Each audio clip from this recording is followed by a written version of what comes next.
El gobierno de Santa Anna y la reforma liberal de 1833.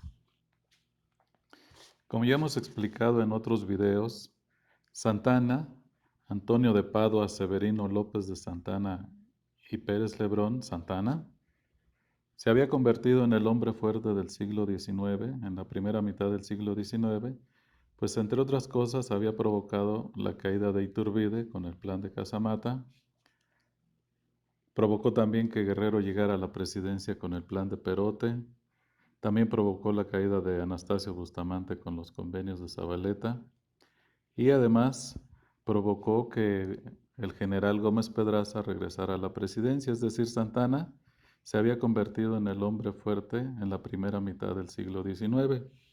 Para 1833, Santa Anna se había convertido en presidente, ganó las elecciones en 1833 y quedó como vicepresidente el general, el liberal, el padre del liberalismo en México, don Valentín Gómez Farías. Ellos dos, Santa Anna y Gómez Farías, habrían de gobernar los siguientes 4 años, es decir, de 1833 a 1837.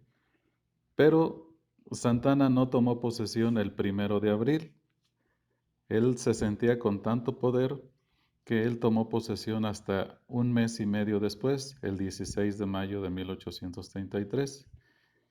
Entonces, quien se encargó del gobierno en ese mes y medio, del 1 de abril al 16 de mayo del 33, fue el general Valentín Gómez Farías, el liberal.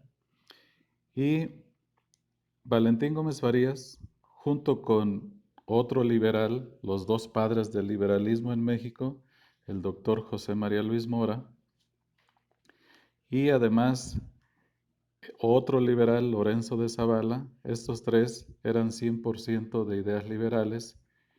En la ausencia de Santa Anna, en ese mes y medio en que Santa Anna no tomó la presidencia, estos tres liberales, elaboraron la primera reforma liberal en 1833. Ellos creían que para que nuestro país progresara, había que hacer a un lado la influencia de la Iglesia. Esta reforma liberal, elaborada por el doctor José María Luis Mora y Valentín Gómez Farías, por supuesto que afectaba al Partido Conservador, es decir, al clero y al ejército. Entre los principales puntos que contenía esta reforma era la de suprimir el pago del diezmo, acabar con el monopolio de la Iglesia en la educación, la extinción del Colegio Mayor de Santa María de Todos los Santos, la supresión de la Universidad Pontificia, la creación de la Dirección General de Instrucción Pública, y un punto que les dolió más a los de la iglesia era que decretaba la libertad de cultos. Además, otro punto de esta reforma era reducir el número de militares, porque se creía que en los militares se gastaba mucho de los recursos económicos del país que no existían, y crear el Ejército Nacional.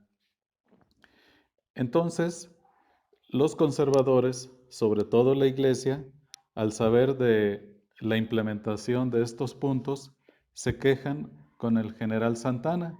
Y entonces Santa Anna, que había ya tomado la presidencia, como ya dijimos anteriormente, el 16 de mayo del 33, pues anuló esta reforma. Él era liberal, pero así jugó Santa Anna. Cuando le convenía ser liberal, era liberal, y cuando le convenía ser conservador, era conservador.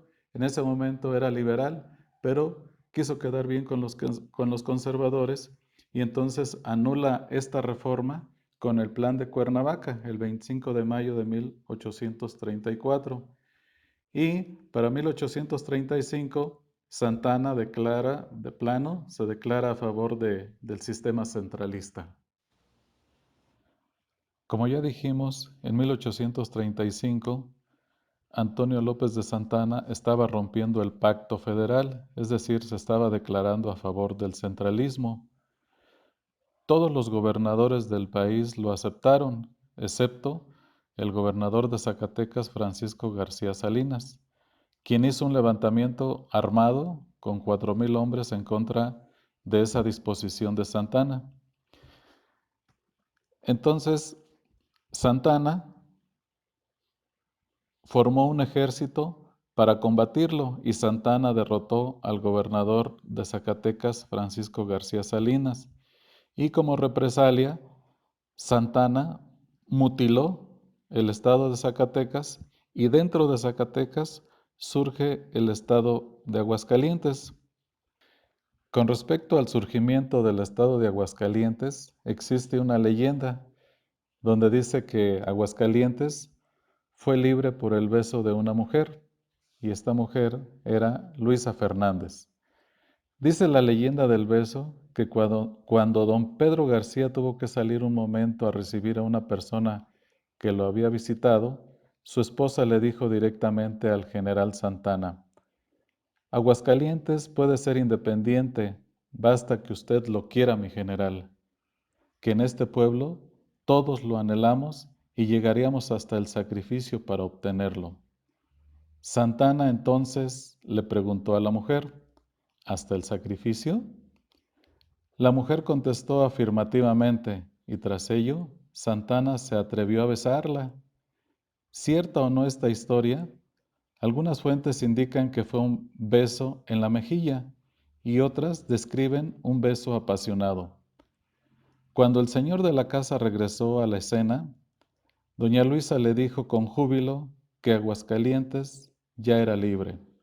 Al día siguiente, Santana colocó a Pedro García al frente del gobierno y tras derrocar a la milicia zacatecana, el 23 de mayo, se formalizó la independencia de Aguascalientes.